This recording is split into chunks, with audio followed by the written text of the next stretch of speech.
Hello everyone and welcome to another Total War Warhammer information video. I'm going to try and keep it brief today because it hurts to talk. But the first piece of information I want to talk about comes from the actual Facebook profile for Total War Warhammer.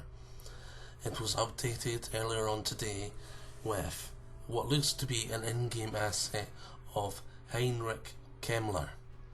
So it is all but confirmed that he is second legendary lord for Vampire Counts, and to be honest, if you were a betting man, he was probably your bet anyway.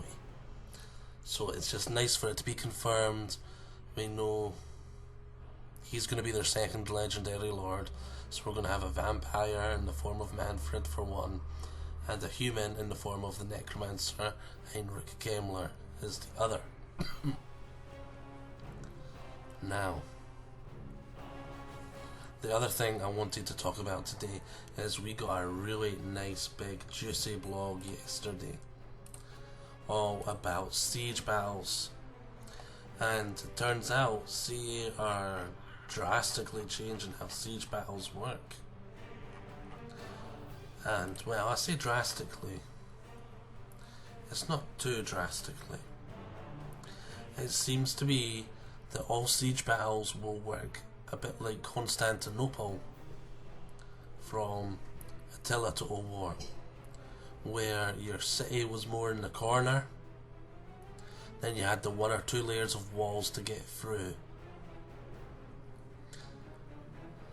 This is part of their changes they're making. This is the part that people don't seem happy about over the changes, because it limits, you don't have the multiple angles of attack.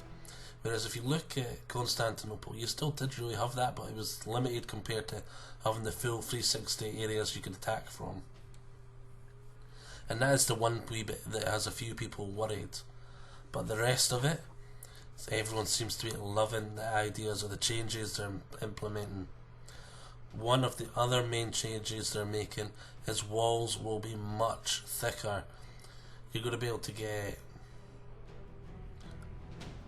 formations on walls, you're going to be able to get siege weapons on walls. It's going to be more like a raised platform sort of thickness, where there's actually rooms to flank and move around units. So I thought this was quite nice, and it'll be really suiting the Warhammer sort of world where there's these larger than life walls. It also makes me question whether you'll actually be able to tear them down with siege equipment. But we're seeing a siege battle soon, so hopefully that'll show us either way. Another huge change is that the way towers work for the defender. They're going to be a lot more powerful than they were before, but you're going to need to garrison them with a unit, or at least have a unit at the foot of them to get them to fire. Now I'm guessing these towers will get stronger and weaker depending on race and how well built up your town's defences are.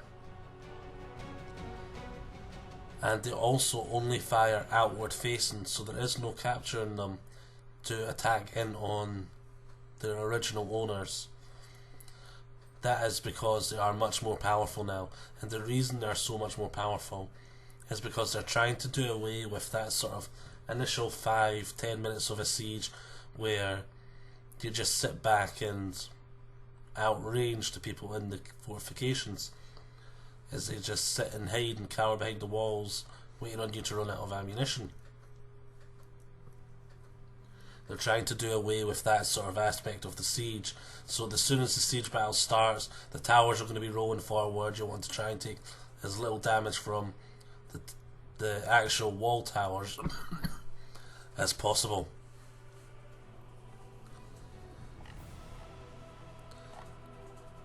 I think that's everything I wanted to talk about. I've been trying to go over it quite quickly, so there's probably not as in depth as I normally would do, but I feel we're going to be getting a really big information video tomorrow after the reveal tonight. I think it's 1 p.m. I think it's 1 a.m. GMT tonight. the big vampire can't reveal is.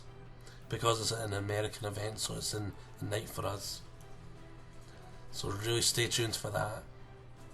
I doubt I'll be able to stay up and watch it, but whatever, you'll get your information video tomorrow. As always, hope you've all enjoyed this. See you all next time, where hopefully I can talk a bit more.